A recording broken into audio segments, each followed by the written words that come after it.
Rise and shine, campers and counselors! We've got a full day of fun activities to get to, so hit the showers, rush over to the mess hall for a hot bowl of gruel, and head down to the assembly hall for today's spoiled seasonal sensation, 1979's Summer Camp. A movie some call a dirtier, sexier ripoff of Meatballs, but technically, this one came out a month earlier. It's about a group of young adults reliving the glory days of prepubescent fun in the forest and the carnal counselors who don't seem to be paying much attention to the sexy scenarios they're inadvertently setting up. And like a urine-soaked sleeping bag stuffed into the back of the station wagon, it's going to leave a foul stench in the air that'll take most of the summer to air out. But what sorts of fun activities will we be telling our folks about when we write those letters to home? Let's hello mudda, hello fada up that sleaze docket and see what's on the itinerary. We have 0 dead bodies, 0 cups blood, 1 vial skunk piss, 38 naked breasts, 5 naked butts, 4 naked bajingos, 1 naked dong, 1 violently hacked roast, hidden infirmary porn, sausage fencing, Boom Mike cameo, shower Tom peepery, close encounters mashed potatoes, freezer fornication, 1 panty raid, body painting, pool pantsing, Howard co-selling, stethoscope licking, shower bombing, amateur porn video viewing, tug-of-war mud bath, obligatory food fight, horny neglected wife cliche, 1 rockin' stagecoach, implied bouncy castle orgy, and Deus Ex Geologistica. Summer Camp starts off with the owner-operator of Camp Malibu, Herman, talking to the senior staff and informing them that due to low attendance, the camp is in serious financial trouble. But he's got a plan. He sent out invitations to some past campers to come back for a reunion visit. And while they're having fun, they plan on hitting them up with a sob story in order to get some financial backing, either from the campers themselves or their financially well-off parents. We get the atypical introductory montage of main characters during the opening sequence, complete with cheesy disco theme song. Summer camp, where the days are short and the nights are fast. Memories dance of sweet romance.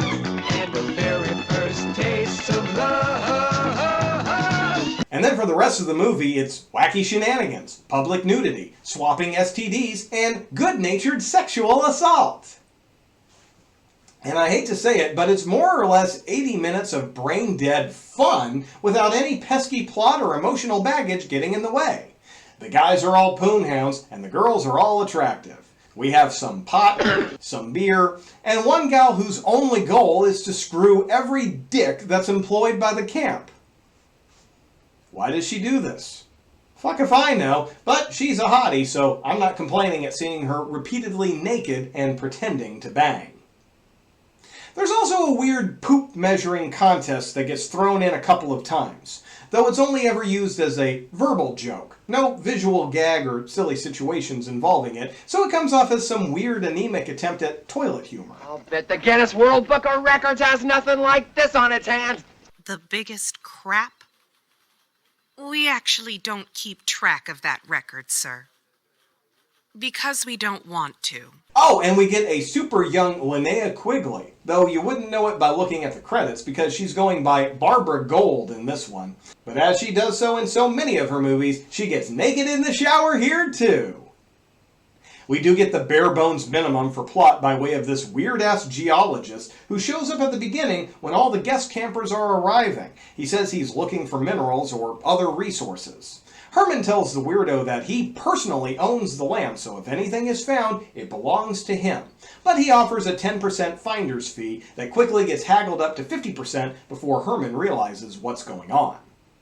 We go practically the entire movie without revisiting this plot point, and then at the very end, the geologist returns to announce he's found oil.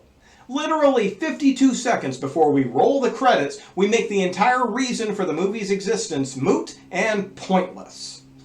I mean, the whole reason for the campers coming back was to hit them up for money, and then the camp is given all the money it will ever need without taking a dime in promised donations.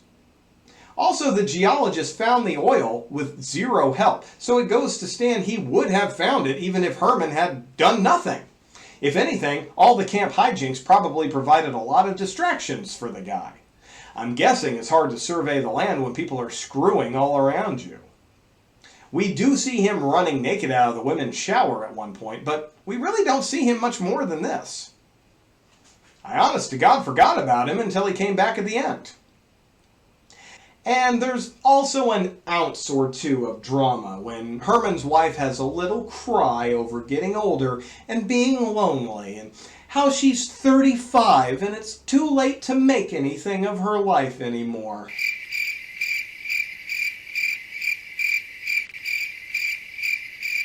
So she has a little bump and grind out in the woods with one of the campers and is suddenly a happy, vibrant woman again, reminding us all of the important life lesson: there's no emotional problem that can't be solved by a good dicking.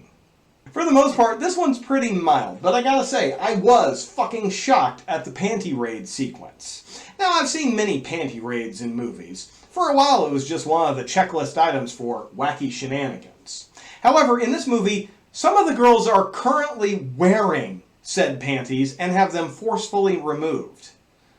It's played for laughs and haha good times, but I felt kind of grimy afterwards.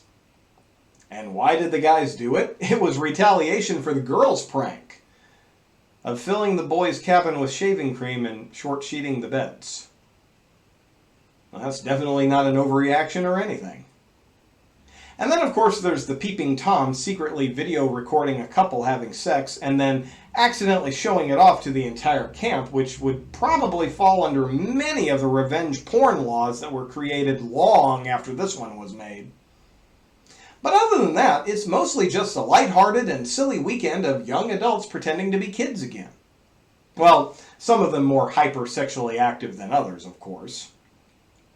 The movie does a good job of making everyone likable, or at least likable enough. No one really ventures into douchebag or bitch territory, and everyone seems like they had a lot of fun filming it.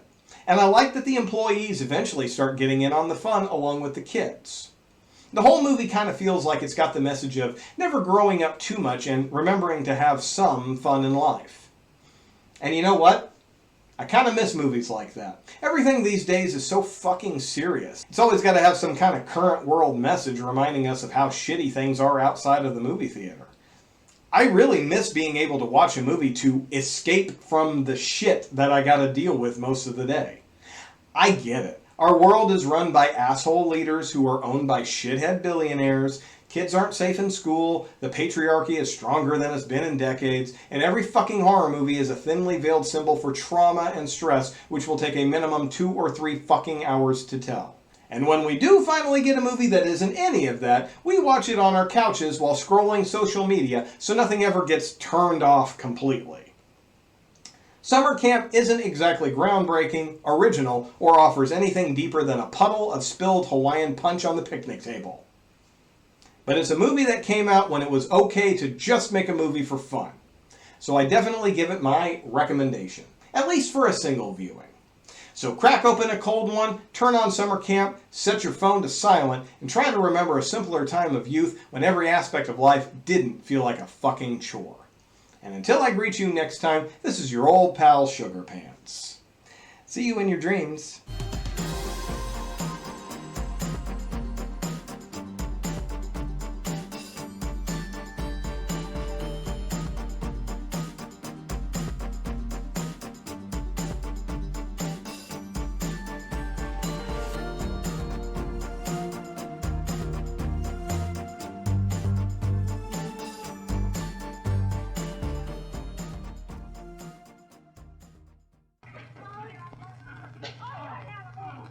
I hope he gets the clap.